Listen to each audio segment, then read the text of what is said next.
નમસ્કાર દર્શક મિત્રો, જનરપન ન્યૂઝમાં આપનું સ્વાગત છે। હું છું આપણો મિત્ર કંચન પરમાર। આવો સાંભળીએ આજના મુખ્ય સમાચાર। ભારતીય જનતા પાર્ટી વડોદરા મહાનગર દ્વારા પંડિત દિન પુણ્યતિથિ નિમિત્તે પુષ્પાંજલિ અર્પિત કરવાના કાર્યક્રમનું આયોજન કરવામાં આવ્યું। પંડિત દીનદયાળ ઉપાધ્યાયજીની પુણ્યતિથિને સમર્પણ દિવસ તરીકે પણ ઉજવવામાં આવે છે। પંડિત દીનદયાળ ઉપાધ્યાયની પ્રતિમાને મલ્યાર્પણ અને ભાવાંજલિ અર્પિત કરવાનો કાર્યક્રમ પંડિત દીનદયાળ ઓડિટોરિયમ ખાતે રાખવામાં આવ્યો હતો। કાર્યક્રમમાં વડોદરા શહેર ભારતીય જનતા પાર્ટી અધ્યક્ષ ડોક્ટર જયપ્રકાશ સોની તેમજ નવનિયુક્ત મહામંત્રીઓ, મંત્રીઓ, પ્રમુખ પદાધિકારીઓ તેમજ કાઉન્સિલરો ઉપસ્થિત રહ્યા હતા। આજે પંડિત દીનદયાળ ખાતે પુષ્પાંજલિ કરવામાં વિશ્વની સૌથી મોટી પાર્ટી ભારતીય જનતા પાર્ટી, જેના મૂળમાં ભારતીય જનસંઘ, જેના ફાઉન્ડર મેમ્બર એવા પંડિત દીનદયાળ ઉપાધ્યાયજીના આજે પુણ્યતિથિ છે। 11મી ફેબ્રુઆરી 1968 એમનો નિર્વાણ દિવસ હતો। રહસ્યમય સંજોગોમાં મુગલ સરાય પાસે એમની બોડી મળી હતી અને લૂંટારૂએ કદાચ કોઈ ખાવતના ભાગરૂપે એમની હત્યા થઈ હતી।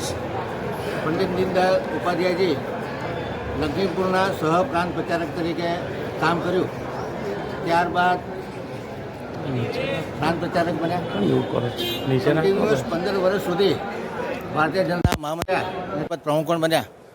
એમની જે વિચારધારા હતી એકાત્મ માનવ દર્શન, કે જેમાં વયષ્ટિ, સૃષ્ટિ, સમષ્ટિ અને પરમેષ્ટિમાં એકરૂપતા છે અને કુદરતની સાથે અનુરૂપ બની અને કેવી રીતે જીવન જીવી શકાય। મહાત્મા ગાંધીજીના અંત્યોદય અને સર્વોદયના વિચારને જેમણે પોતાના એકાત્મ માનવ દર્શનમાં વણી લીધા।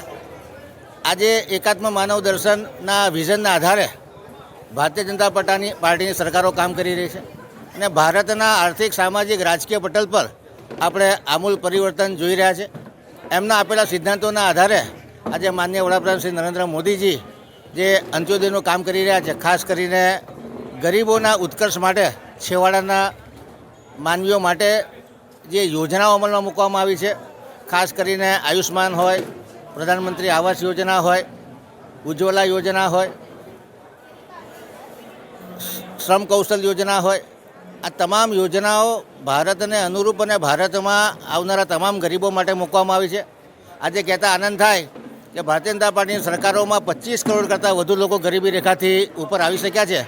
ત્યારે આજના દિવસે એમને પુષ્પાંજલિ અર્પણ કરી અને ભારતીય જનતા પાર્ટી વડોદરાના પ્રમુખ શ્રી જયપ્રકાશ સોનીની આગેવાનીમાં તમામ કાર્યકર્તાઓ, તમામ કાઉન્સિલરો, પદાધિકારીઓ ભેગા થઈ અને દીનદયાળ ઉપાધ્યાય ઓડિટોરિયમ ખાતે એમની પ્રતિમાને પુષ્પાંજલિ કરી અને આજે નિર્ધાર કર્યો છે કે દીનદયાળ ઉપાધ્યાયજી આદર્શો આપ્યા છે, ખાસ કરીને અંત્યોદય અને સર્વોદયના અને ઇન્ક્લુઝિવ ડેવલપમેન્ટના।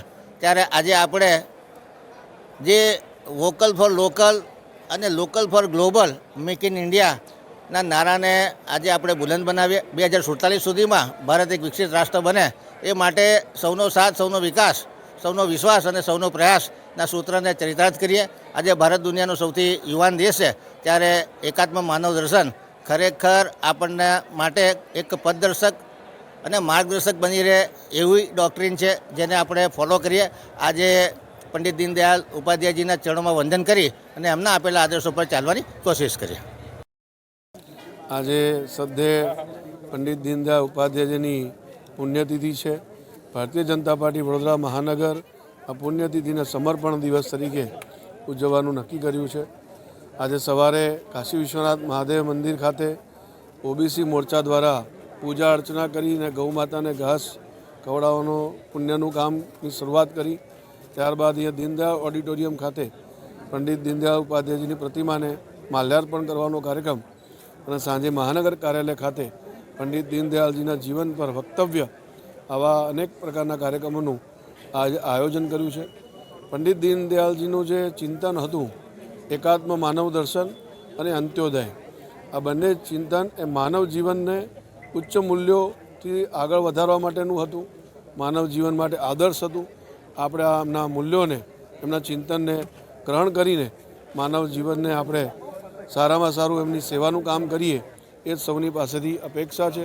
પંડિત દીનદયાળજીના જીવનનો સૌથી મોટો સંદેશ માનવ જીવનના ઉત્થાનનો છે કે આપણે સૌ ગ્રહણ કરીને આગળ વધીએ એ જ સંદેશા સાથે વિરમું છું. ધન્યવાદ.